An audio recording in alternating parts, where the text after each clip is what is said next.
Alright y'all, welcome back to the channel and to another turkey pattern test. And I've got one out here today that I am hoping to see some pretty good looking results out of. It's one that I was kind of surprised when I was kind of going through my notes that we haven't actually tested yet. So I figured I'd grab the shell and choke combination and bring it out here and see what it could actually do. So for the shell we're going to be working with today, I brought back out some more of the Winchester Longbeard XR loads. These are the 12 gauge, 3-inch, 1 7/8 ounce of 6s going 1050 feet per second. And as for the setup we're going to be running them through today, I brought back out this guy, my Remington 1187 Premier, but I threw in this choke, which is the Avian-X Crusher. It's a 665 constriction choke, and it has shown us some pretty impressive results so far. So I have some pretty decent expectations going into this test. I'm hoping it can do actually pretty well again. But as per usual with these turkey tests, I have a target set up over here at 40 yards away, as well as I do have my chronograph out here today, so the shot will be across there, so we can see what kind of velocity we're getting in comparison to what the box calls for. So let's take you guys over here and get you a good view of the target. I'll head up to 40 yards, take our shot across our chronograph. We'll take a look at what number we got real quick, and then we'll go see how they performed. So let's head over here and shoot them and see what this combination can do.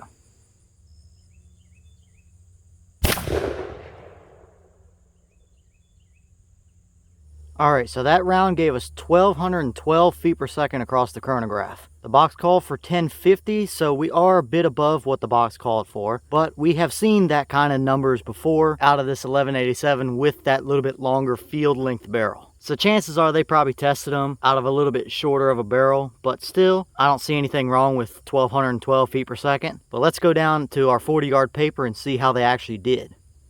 Alright, so now we're down here at our 40-yard target, and this is what we got out of it. This is a kind of ridiculous looking pattern here. Now, we were off to the left, but for those of you regulars, you may have noticed that I went back to a fiber optic sight on that 1187. I did check it real quick with some just cheap loads, and it was pretty close. So I'm just going to bump that to the right just a little bit here shortly, and we'll be just fine going forward from there. But either way, I mean, that bird, he's still absolutely dead. There's 3 or 4 of them in the spine right there for sure. But man, if we had centered that up, that is a straight up just basketball sized pile of shot going down range at 40 yards. That's the kind of Longbeard performance I like to see, and really what I expect to see out of that gun in particular. For whatever reason, that 1187 just absolutely shoots with the Longbeard 6s. But overall here, we have a very tight and very hot core to our pattern, but we don't have a ton of flyers.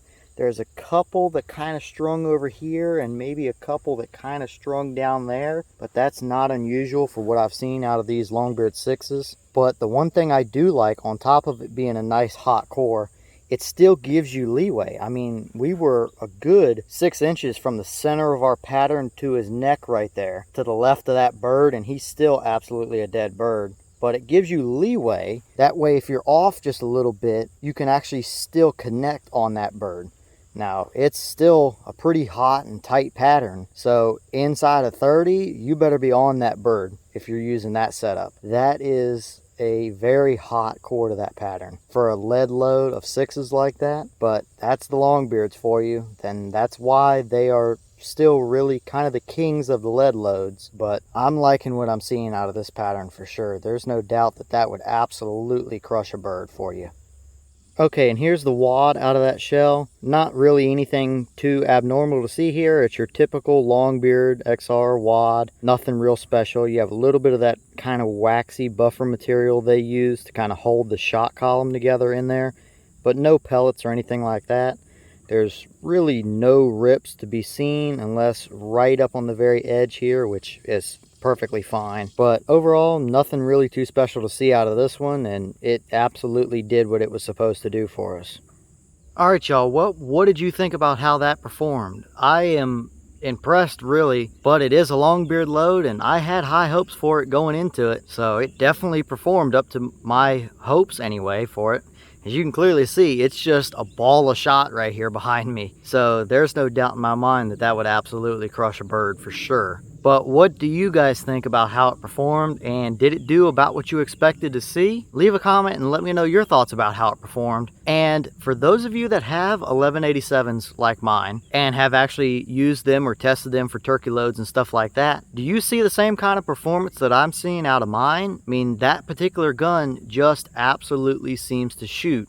Unless it's just a terrible shell. It just seems to pattern really well with pretty much everything I put through it, no matter what shell or choke combination. So for those of you that have an 1187 like that, are you seeing a similar thing, or do I have one that is just a real shooter? I don't know. Let me know your thoughts about it. But either way, I've got another test to run out here today before it gets too blisteringly hot out here this afternoon. So I'm going to jump back to it, and I'll see y'all in the next one.